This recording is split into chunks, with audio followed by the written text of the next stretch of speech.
Colossenses capítulo 1, eu vou ler a partir do versículo 15.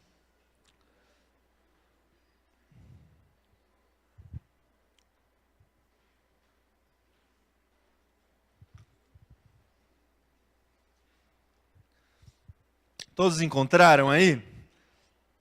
O texto diz o seguinte: Ele é a imagem do Deus invisível, o primogênito de toda a criação. Pois nele foram criadas todas as coisas nos céus e na terra, as visíveis e as invisíveis, sejam tronos ou soberanias, poderes ou autoridades, todas as coisas foram criadas por ele e para ele. Ele é antes de todas as coisas, e nele tudo subsiste. Ele é a cabeça do corpo, que é a igreja. É o princípio e o primogênito dentre os mortos, para que em tudo tenha a supremacia. Pois foi do agrado de Deus que ele habitasse toda a plenitude, e por meio dele reconciliasse consigo todas as coisas, tanto as que estão na terra, quanto as que estão nos céus, estabelecendo a paz pelo seu sangue derramado na cruz. Até aqui. Feche teus olhos mais uma vez. Senhor Deus Pai, eu quero colocar a Tua palavra agora, Deus, diante do Senhor e pedir que o Teu Espírito Santo fale aos nossos corações. A gente, durante esse tempo, durante esse culto, já temos a oportunidade, Deus, de exaltar o Teu nome, ouvir exaltações acerca do Teu nome, e que agora não seja diferente, que o Teu nome seja exaltado aqui na reflexão da Tua palavra, em nome de Jesus. Amém. Irmãos, a gente tem, nesse clima de Natal, conversado e exaltado o grande motivo do Natal, que é Jesus. E hoje não vai ser diferente. Eu gostaria de uma forma muito rápida e clara, de aproveitar essa oportunidade de ler a palavra de Deus e exaltar o nome de Jesus. Porque é esse nome que precisa ser exaltado. É esse nome que precisa ser colocado no trono de todas as coisas, no trono do nosso coração, no trono desse mundo. É esse nome que as pessoas lembram e vão lembrar durante essa semana, e que precisa não somente lembrar do nome de Jesus, mas que esse nome seja lembrado no coração das pessoas e entronizado no coração das pessoas. Então eu gostaria de gastar esses próximos minutos exaltando esse nome, o nome de Jesus. E é por isso que nós estamos aqui. Esse nome de Jesus, Jesus Cristo, ele foi tão diferente, não somente dentro do ambiente que ele criou, o ambiente cristão, mas tão diferente em todos os ambientes, de todos os lugares e de todas as épocas, que esse nome dividiu a história. Tudo que aconteceu no decorrer da história, de todos os tempos e de todas as épocas, ou aconteceu antes de Jesus Cristo, ou aconteceu depois de Jesus Cristo. Os historiadores, sejam eles cristãos ou não, é dessa forma que eles organizam as suas pesquisas e os seus estudos. As coisas que aconteceram antes de Cristo e as coisas que aconteceram depois de Cristo. Jesus Cristo dividiu a história. Dividiu a história.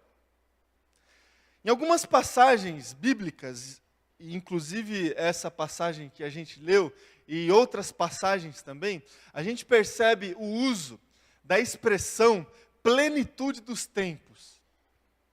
A palavra de Deus, ela nos mostra e nos ensina que Jesus Cristo, ele veio à terra na plenitude dos tempos.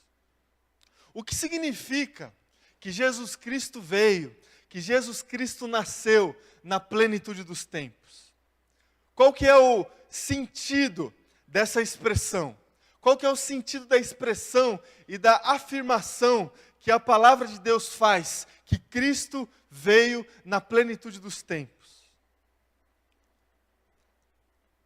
Aparentemente, há duas formas da gente explicar essa expressão. E essas duas formas que a gente pode utilizar para explicar a expressão plenitude dos tempos, tem muito a ver com os dois significados de tempo que a gente classicamente tem e oferece. Não sei se você já ouviu as expressões cronos e kairos. Você já ouviu?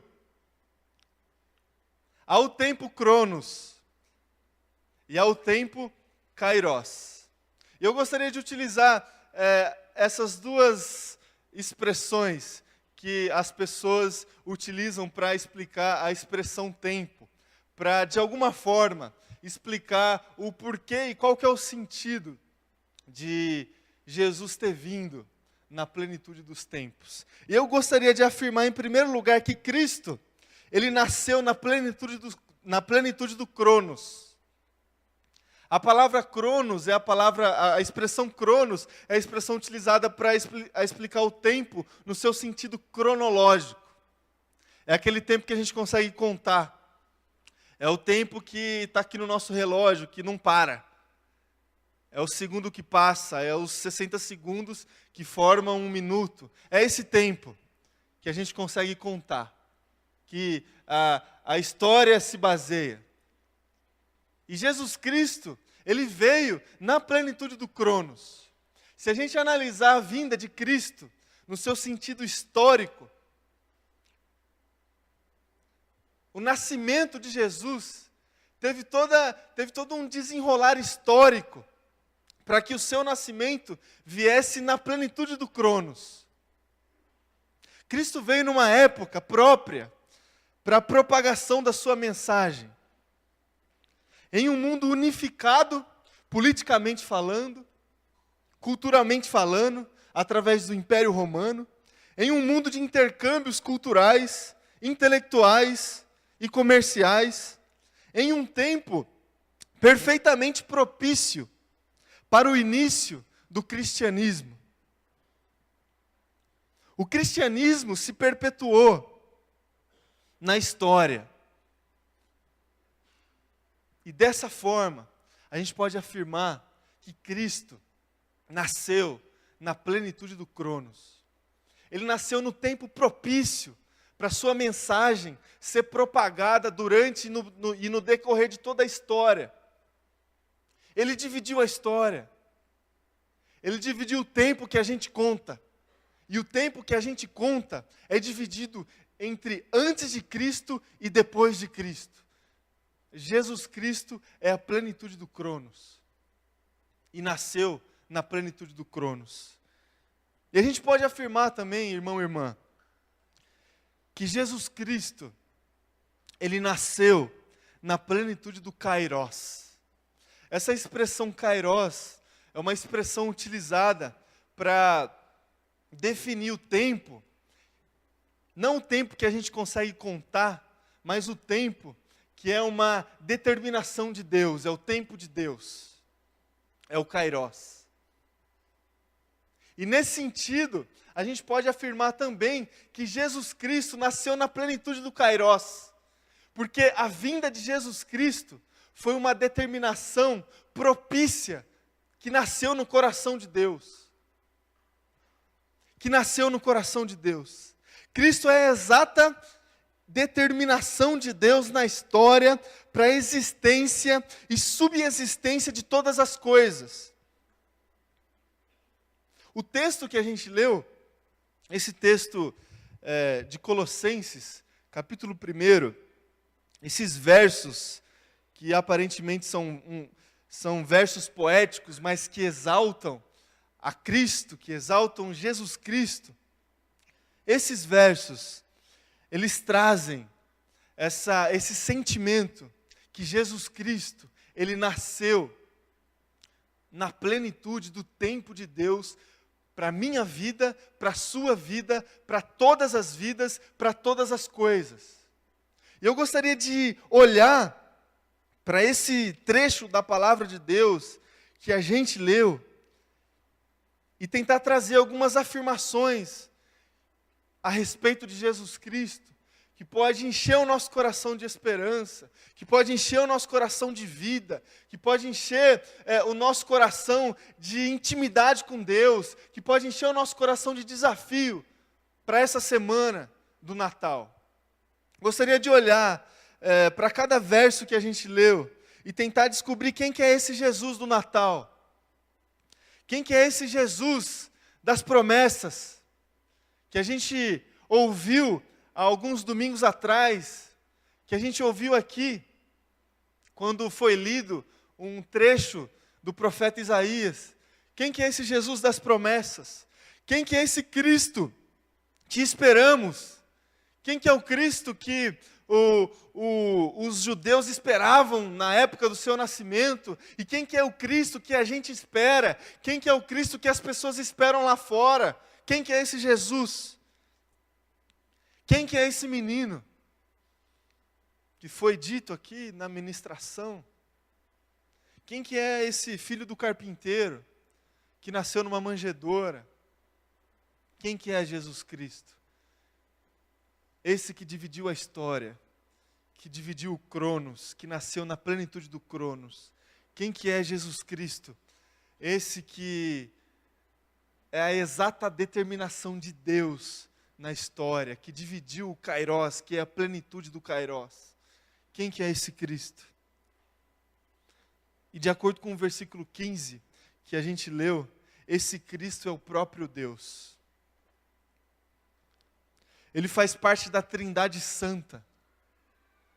O menino que nasceu numa manjedoura, o menino que viveu dentre nós, viveu com as pessoas, conversou com as pessoas, olhou para as necessidades das pessoas. Esse menino que depois virou jovem, que depois virou homem, que depois exerceu o seu ministério no meio das pessoas, esse é o próprio Deus.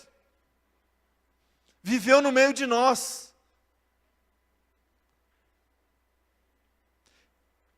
Ele está em perfeita comunhão com o Pai e com o Espírito.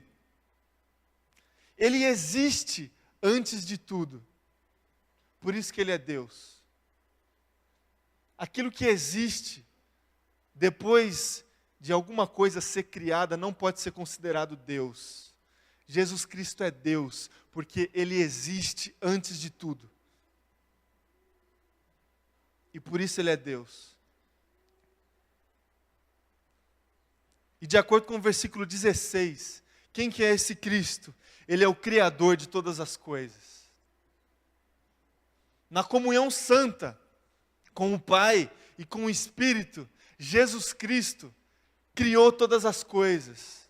Versículo 16 diz o seguinte: pois nele foram criadas todas as coisas, nos céus e na terra, as visíveis e as invisíveis, sejam tronos ou soberanias, poderes ou autoridades, todas as coisas foram criadas por ele e para ele. Quem que é o Cristo que nós esperamos? É o Criador de todas as coisas.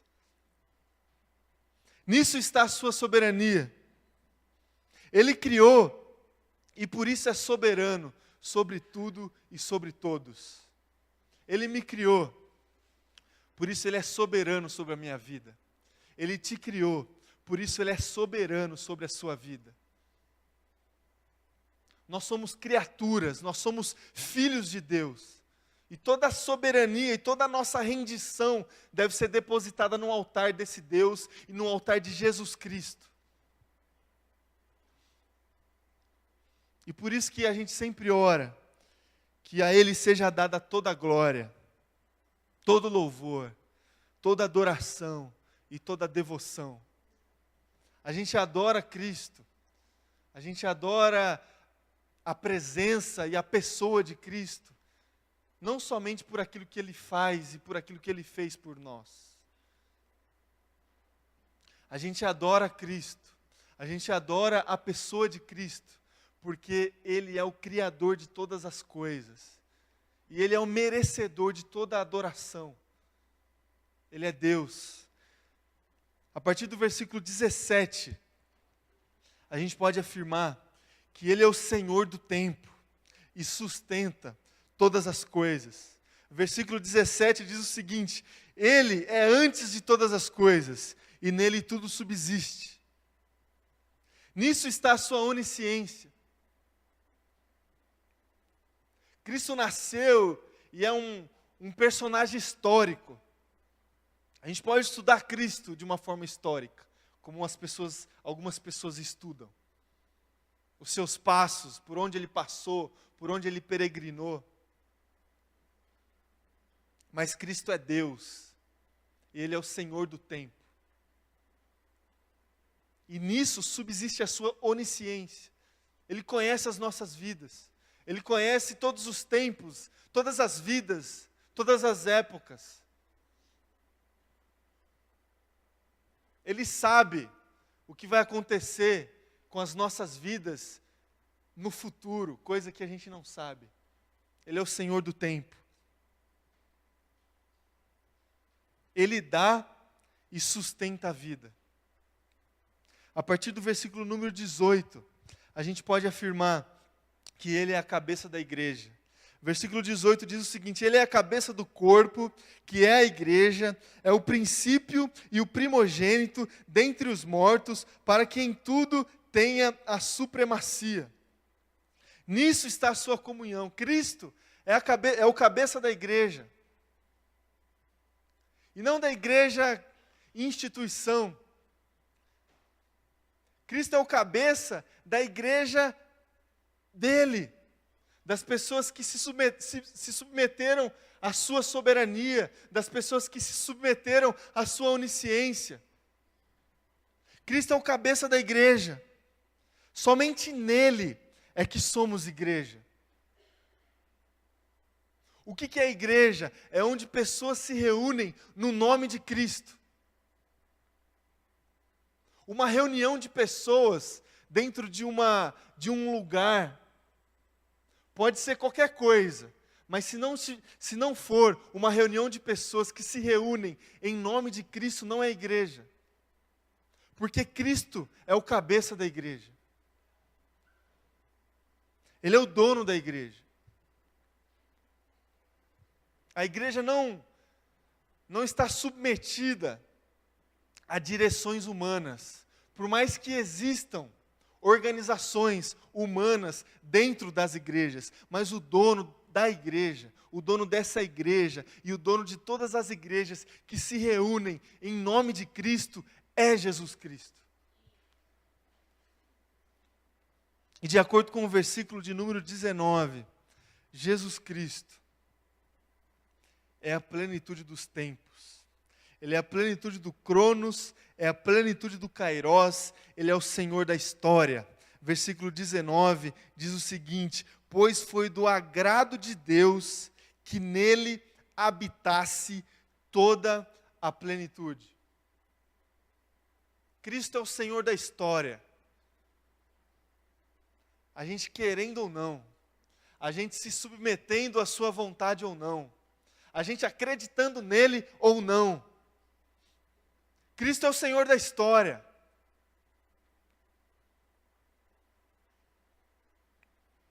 E para finalizar, irmão e irmã, quem que é esse Cristo? Quem que é esse Jesus do Natal? De acordo com o versículo de número 20, Jesus Cristo é a nossa salvação. Versículo 20 diz o seguinte: por meio dele,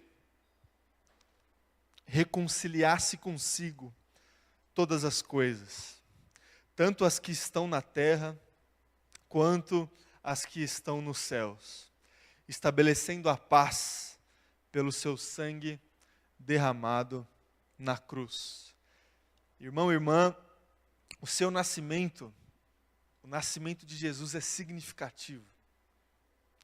A sua morte também. O seu sangue derramado na cruz, que a gente no calendário lembra em outra época, mas que a gente não pode deixar de lembrar nessa época também. esse sangue derramado nos traz reconciliação. Através do seu amor, através da sua graça, somos salvos. Pela fé no nosso coração, nós somos justificados. Em Cristo, a nossa culpa é eliminada. O castigo que merecíamos pelos nossos pecados, através de Cristo, nós alcançamos a salvação. Não há pena mais para nós, que entregamos o nosso coração para Cristo, porque Ele é a nossa salvação. E se a gente com fé no coração, se achegar a Ele, e reconhecer que Ele é tudo isso, Ele nos salva, nos lava, pelo seu amor e pela sua graça. Quem que é esse Jesus? Quem que é esse Cristo das promessas do Antigo Testamento? Quem que é esse Cristo que as pessoas esperam? Quem que é esse Jesus que a gente vai ouvir falar essa semana muitas vezes? Que a gente vai ligar a TV e ele vai estar lá, o nome dele. Nos discursos, ele também vai estar presente. Nas orações familiares, ele vai ser lembrado. Quem que é ele? De acordo com o texto que nós lemos, ele é o próprio Deus. Ele faz parte da Trindade Santa. Ele é o Criador de todas as coisas. Ele existe antes de tudo e de todos. Ele é o Senhor do tempo e sustenta todas as coisas. Ele é a cabeça da igreja. É a plenitude dos tempos. E Ele é a nossa salvação. Esse é Jesus. E que esse Jesus seja o motivo da sua festa essa semana. Que onde você estiver, numa mesa, com a sua família, com as pessoas que você ama, que esse Cristo aqui seja lembrado e seja adorado e reverenciado. Que esse Cristo aqui faça parte das nossas vidas. E não somente de uma semana, mas de todas elas. Que esse Cristo transforme o seu coração, transforme a sua vida. Que no ano de 2014, que Ele faça da sua vida uma transformação. E que tudo aquilo que você espera que mude, que de fato mude, mas debaixo da graça e da vontade de Deus. E da vontade desse Cristo. Que seja assim, irmão e irmã. Que seja assim. Feliz Natal. Feliz dia que você vai comemorar o nascimento desse aqui. Amém?